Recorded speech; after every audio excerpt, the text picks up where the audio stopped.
वहीं गुजरात के राजकोट के टीआरपी गेम जोन में भीषण आग से अब तक 28 लोगों की मौत हो गई है। मरने वालों में 10 बच्चे भी शामिल हैं। पुलिस ने गेमिंग जोन के मालिक और मैनेजर को गिरफ्तार कर लिया है। वहीं गुजरात सरकार भी एक्शन में दिखाई दे रही है।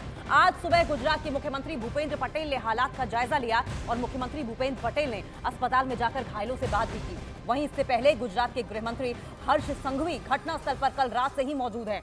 अग्निकांड की शुरुआती जांच में कई तरह की खामियां अभी तक सामने आई हैं। वहीं राष्ट्रपति प्रधानमंत्री नरेंद्र मोदी ने हादसे पर दुख जताया है। गुजरात सरकार ने मृतकों के परिजनों को 4-4 लाख रुपए मुआवजे का ऐलान कर दिया है। लेकिन सवाल यही है कि जो जिंदगियां चली गई हैं वो वापस नहीं लौटने वाली हैं। ये खामी किसकी थी? क्या जानबूझकर लापरवाही बरती गई थी? क्या महज कुछ चंद पैसे के मुनाफे को लेकर ये बड़ी लापरवाही बरती गई जिसकी वजह से 27 लोगों की जिंदगियां तबाह हो गई हैं? न सिर्फ 27 लोगों की मौत हुई है बल्कि मलबे में जो शव जल चुके हैं उन्हें भी निकालने की जद्दोजहद की जा रही है। मलबे में तलाशी अभियान अब भी जारी है। शनिवार की घटना है जबकि गेम जोन में आग भड़की थी। दूर दूर तक आग की लपटें दिखाई दे रही थी, धुएं का गुबार दिखाई दे रहा था, चीखों पुकार मची हुई थी। पेरेंट्स अपने बच्चों को ढूंढ रहे थे, बच्चे अपने माता पिता तक पहुंचने की कोशिश कर रहे थे। लेकिन इस बीच यह अग्निकांड इतना विभत्स था, फाइबर का ढांचा होने के कारण यह अग्निकांड बहुत ही तेजी के साथ फैलता हुआ दिखाई दिया। यह ढांचा पूरा धू धू करके जलने लगा और ऐसे में 27 जिंदगियों को ली गया। हालात ऐसे थे, तस्वीरें ऐसी सामने आई कि रूह कपा दे, दिल दहला दे,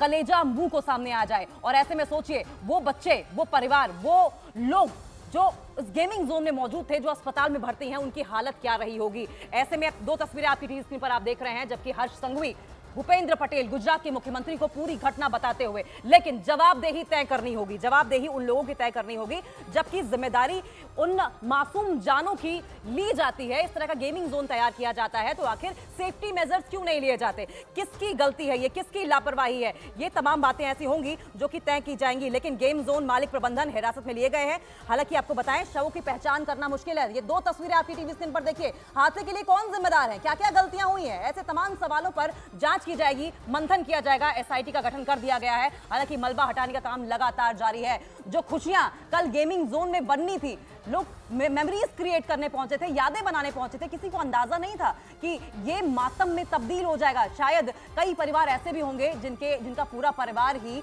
इस अग्निकांड में जल गया होगा। कई ऐसे मासूम बच्चे होंगे जो कि जल गए होंगे। कई ऐसे पेरेंट्स होंगे जिन्होंने अपने सामने अपने बच्चों को जलते हुए, मासूम बच्चों को कराहते, तड़पते हुए, चीखते हुए देखा होगा, लेकिन हेल्पलेस रहे होंगे, लाचार रहे होंगे, कुछ कर नहीं पाए होंगे।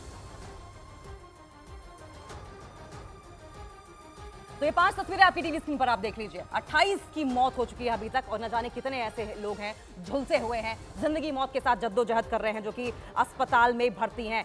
वहीं गेमिंग जोन में एसआईटी का गठन किया गया है। एसआईटी जवाबदेही तय करेगी कि क्या क्या गलतियां की गई हैं और अगर ये गलतियां जानबूझकर की गई हैं तो आगे भविष्य में ये ना दोहराई जाए, जिससे कि मासूमों की जान जो है इस तरीके से आफत में ना आए। राष्ट्रपति प्रधानमंत्री नरेंद्र मोदी की ओर से दुख जताया गया है और सीएम उस घटनास्थल पर पहुंचे हैं। हालांकि वकीलों का बहिष्कार किया गया है, केस लेने से इनकार कर दिया गया है और होना भी यही चाहिए, क्योंकि अगर जानबूझ के ये किया गया है तो जाहिर तौर पर एकता दिखानी होगी। हम सभी को इसके खिलाफ आवाज भी उठानी होगी। संध्या पांचाल हमारी सहयोगी राजकोट से जुड़ गई हैं अस्पताल के बाहर से। संध्या, सबसे पहले तो ये बताइए कितने लोग अभी ऐसे हैं जो कि अस्पताल में भर्ती हैं, उनमें से कितने बच्चे होंगे और साथ साथ उनकी हालत कैसी है?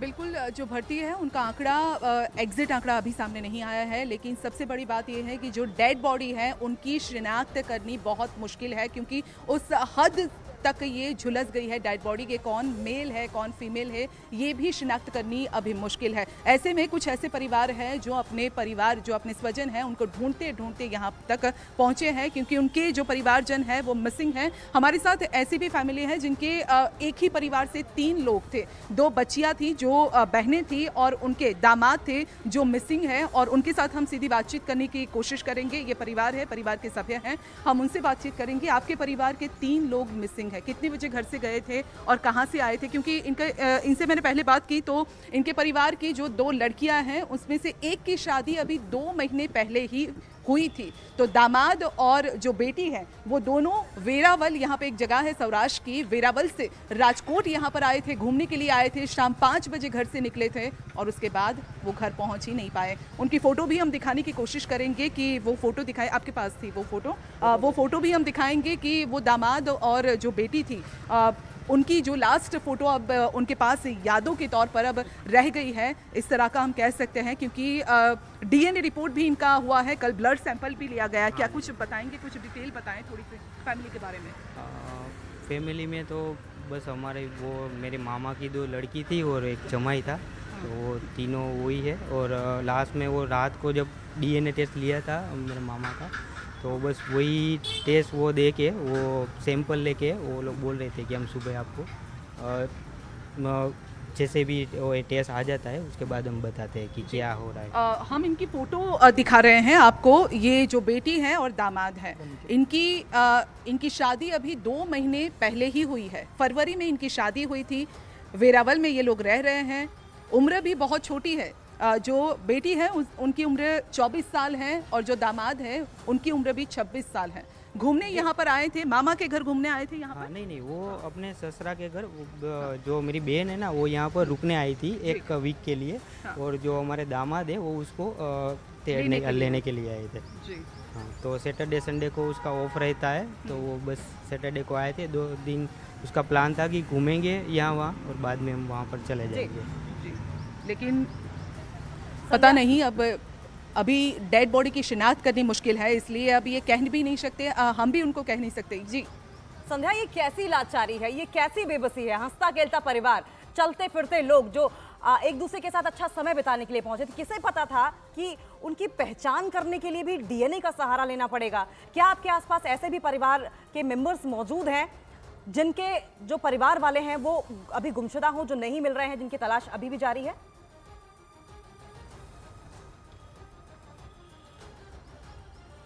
जी, ऐसा एक परिवार यहाँ पर था जिनसे हमने बातचीत भी की थी। फिलहाल अभी यहाँ पर देखने को नहीं मिल रहा है, लेकिन कल भी हमने एक परिवार से बात की थी। अब देखने वाली बात ये है, देखिए 20 साल का एक बच्चा है, घर की परिस्थिति इस तरह की है कि उसको जॉब करनी पड़ रही है और कल उसकी जॉब का पहला दिन था। 20 से 25 साल उसकी उम्र रही होगी और पहला दिन था और पहले दिन के बाद वो बेटा मिला ही नहीं। शाम में हमें उनका भाई मिला और भाई ढूंढ रहा था अपने भाई को कि मेरा भाई कहाँ है। पहली जॉब थी उसकी, पहला दिन था, बहुत खुश था जॉब को लेकर, लेकिन उसके बाद उसके घर में अब मातम है। वो खुशियां पता नहीं कहां चली गई हैं। और ऐसे एक नहीं कई परिवार है। कुछ बच्चे 15 साल के थे, कुछ बच्चे 20 साल के थे। सबसे बड़ी जो यहाँ पर फॉल्ट जो सामने आया है वो है कि गेमिंग जोन में पेट्रोल रखा हुआ था, पेट्रोल के डिब्बे थे और वहां पे बिल्डिंग का काम चल रहा था, रिनोवेशन का काम चल रहा था, जिसके चलते ये आग लगी। और आग के साथ साथ जिस तरीके से वहां पर जो बाउंड्री लाइन क्रिएट की गई थी, जिस मटेरियल से बनी हुई थी, वो ज्वलनशील पदार्थ से बनी हुई थी। और ऐसे में आग कितनी तेजी के साथ भड़की होगी ये समझा जा सकता है। ये जाहिर तौर पर जो मालिक है उसकी और मैनेजर है उसकी लापरवाही है। हालांकि एक्शन पूरी तरीके से किए जाने की मांग उठाई जा रही है। सरकार ने अग्निकांड की जांच पर अपर पुलिस महानिदेशक सुभाष त्रिवेदी की अध्यक्षता में 5 सदस्यीय एसआईटी को सौंप दी है। देर रात एसआईटी राजकोट के टीआरपी गेमिंग जोन पहुंची थी, जहां से अहम सुराग जुटाए गए हैं। तो देखिए, देर रात को टीआरपी गेमिंग जोन एसआईटी की टीम पहुंची है। एसआईटी की टीम इस बात को पुख्ता कर रही है और एसआईटी हेड की ओर से यह भी साफ तौर पर कह दिया गया है कि क्या लापरवाही हुई है, क्या जानबूझकर लापरवाही हुई है। इन पूरी बातों को ध्यान में रखा जाएगा और एक नजीर पेश की जाएगी कि आगे ऐसा ना हो।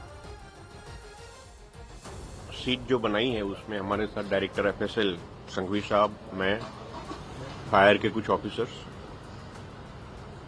उन सबकी एक सीट है जो अभी शुरू से काम करेगी। किस डिपार्टमेंट में क्या क्या किया गया है उसकी पूरी तहकीकात होगी।